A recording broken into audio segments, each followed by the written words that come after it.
Hi, I'm Daniel. I'm a sleep physician. If you have insomnia, this channel is for you. A lot is at stake today because a viewer has promised me $1 million if I can cure his insomnia. This video is going to be a perfect video for you if you're new to the channel and you're just learning about how to get better sleep.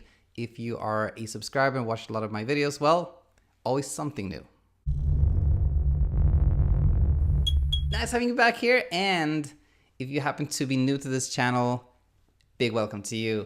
I have an email today from Zubair, who, as I mentioned, has promised me $1 million if I can cure his insomnia. So we will try to help him, of course.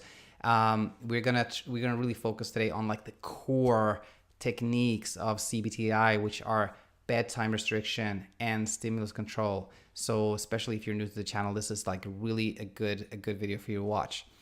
Now, before we get into his email and what may be some good strategies for him, as always, nothing here is medical advice to anyone, just like general thoughts, general comments that you may choose to apply to you if you think they are helpful to you. That said, let's jump right into this. So it says here, 1 day ago, I got an email from Zubair, and it says, "Hi there. Back in about July, I had a panic attack, and I have been having insomnia every night ever since. Does this happen to many people? I feel like my anxiety is feeding my insomnia." So I replied, thank you for reaching out to me. And I said, yeah, for sure. Anxiety is often, very often, what feeds the insomnia. And I asked him, as usual, what time to go to bed and how have you been sleeping in the past? And then he said, well, I don't get panic attacks anymore. I'm happy to hear this, Zubair, very happy to hear this. But I do have a lot of anxiety. I've been on zopiclone on and off for a couple of months. I have had insomnia on and off for at least 12 years, but since July again, constant every night. I am in bed by 11 p.m. Let's keep that in mind. In bed by 11 p.m. Now, I asked him again about like what time he gets up in the morning and how much sleep he thinks he needs. And Zubair got back to me and said, if I sleep 5.5 hours late, I would feel good. If I slept 5.5 hours, I would feel good, and I wake up at 7:30. And I told him that I would make a video if he was okay with that, and he said, "Wow, you would do that for me? If you can cure me from this, I'll give you $1 million." So let's get right to it. A couple of things like. Zubair, in your case, first of all, sorry to hear you've had insomnia for a long time, but hopeful that we can give you some meaningful and helpful advice here.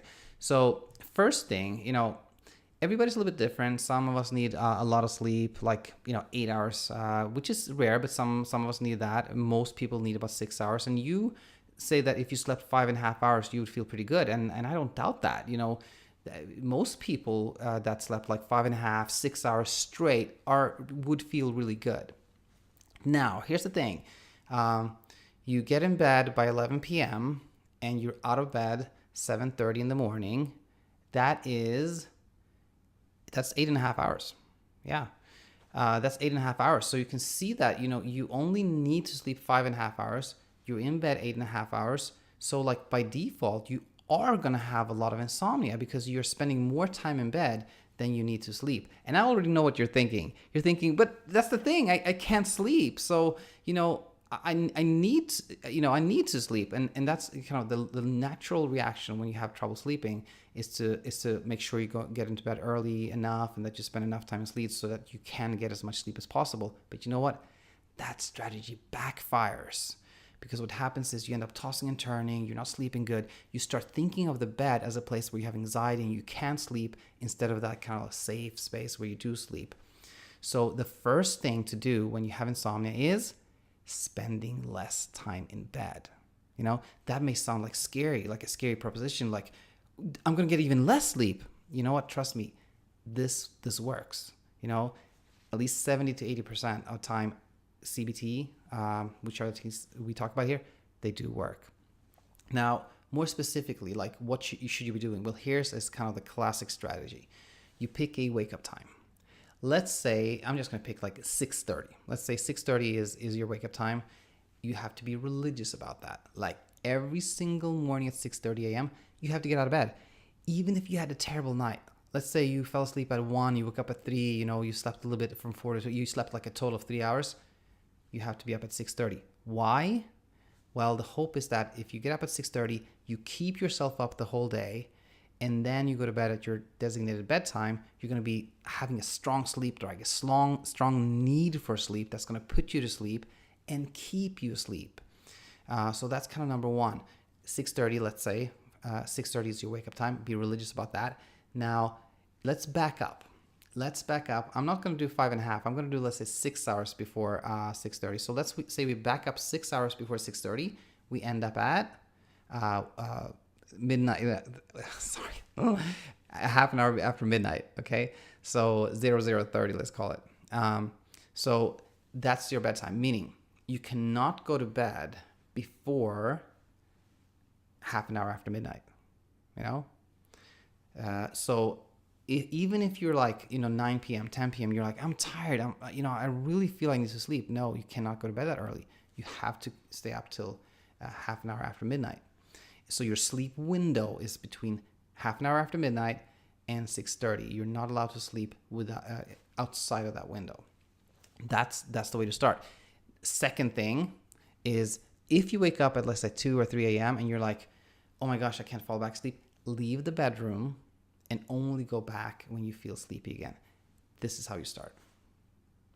It may not sound like much, but it is really effective, and this is the way to start. So if you think this applies to you, Zubair, I think this is the way to go. And remember that the first couple of days usually are really tough because, you know, your sleep schedule is kind of out of whack, and you may only get you may get a very limited amount of sleep the first few nights. But usually after 1, 2, maybe 3 weeks, things start falling into place.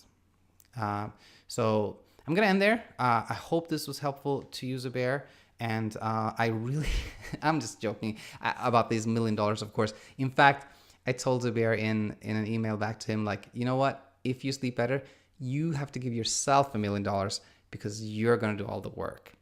So let us know how things go, and hope this was helpful. And anybody out there having a question about sleep, insomnia, if you want to share your problem, please email me at daniel@insomniainsight.co. Hope to have you back here real soon. Until then, bye-bye.